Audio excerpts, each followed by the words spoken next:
Hello, and welcome to the expanded explanation of the eco-criticism critical lens.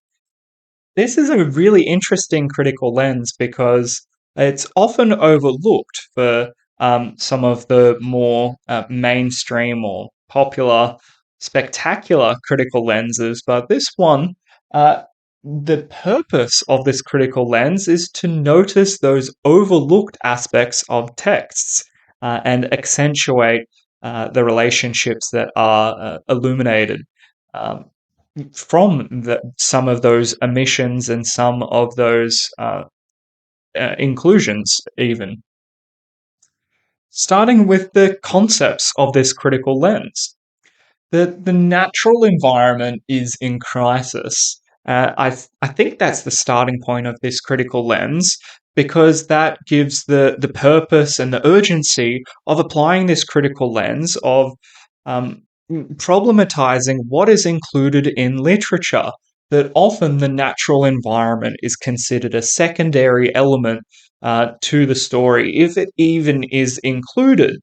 Some stories just maintain that manufactured, industrialized, fabricated society, and it all this one particularly links to the real world. It's saying the real world is in crisis, and the conversation should be happening on the level of everything, including the literature that we are creating, the literature that we are engaging with.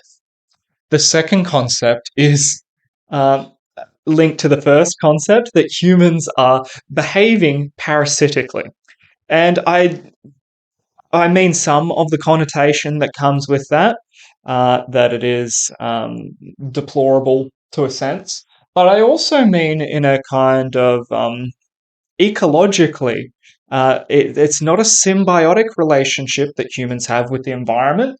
Humans have a parasitic relationship with the environment. They are only taking from the environment and they are not giving anything to the environment as a whole. Uh, on an individual level, that may be occurring, and even that may be occurring within some cultures. But eco criticism here, we're of course going to be noticing the times where humans are indeed behaving parasitically. And the final point here is this culture versus nature dichotomy, or the term I've used here is society versus nature dichotomy. It's the idea that these two things are in conflict and we can't have both of them.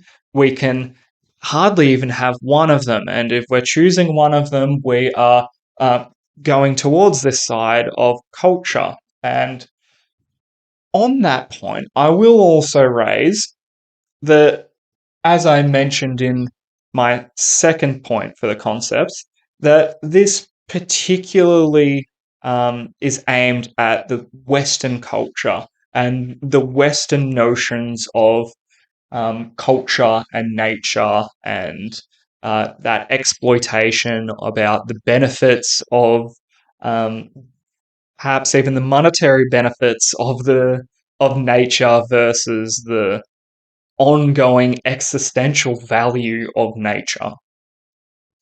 The language used in eco criticism, a really nice term I like is plant blindness.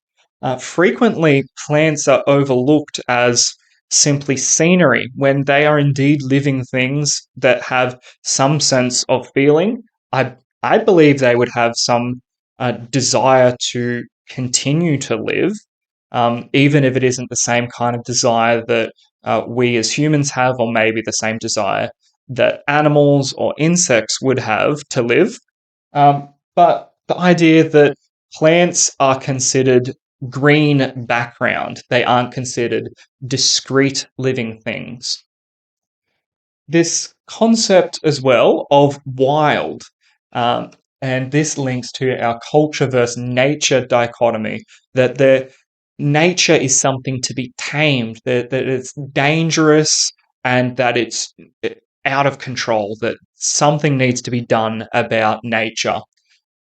When really it's nature for the most part is at equilibrium with itself. It's at balance, it's at peace, it's not performing anything with malice, it's not doing anything out of control. Rather, it's probably the most in control. So, this is a really nice, contentious term to use, or a contentious term to notice in literature. Long term anthropocentrism, my lord. This is the idea that humans consider the world as centered around themselves, that the most important thing in the world is humans, and what a human perspective to have. Our last two terms here, there's the term survival, and that one means essentially its general term, the continued living or the continuation of a thing. On the term survival, I might note that nature itself might be considered as a living thing, that ecosystems could be considered alive in some sense. And the last one is moral. This is the um, maybe coming back to that point of plants being alive and plants having some sort of perception that it's more moral to do harm to a plant, and it's more acceptable to do harm to a plant than to do harm to an animal. The ecocentrism would problematize all of that, and it would categorize it essentially as harm done to another living being. The seminal contributors here is Rachel Carson. I think she was essentially the first person who used the term in an essay on ecocriticism. And who is this? Cheryl Glotfelty is another seminal contributor. But like I said at the very start, this is an often forgotten about critical lens, and it would be awesome to have students who want to expand upon this critical lens.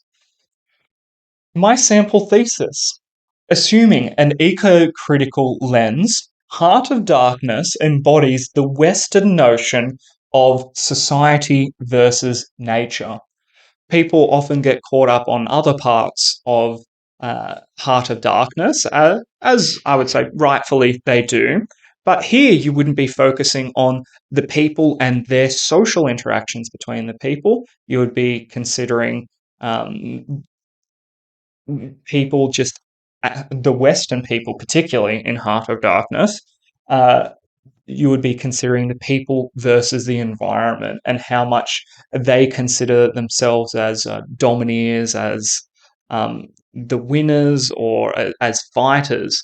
Whereas I would say the environment is almost indifferent to um, anything that humans are doing there.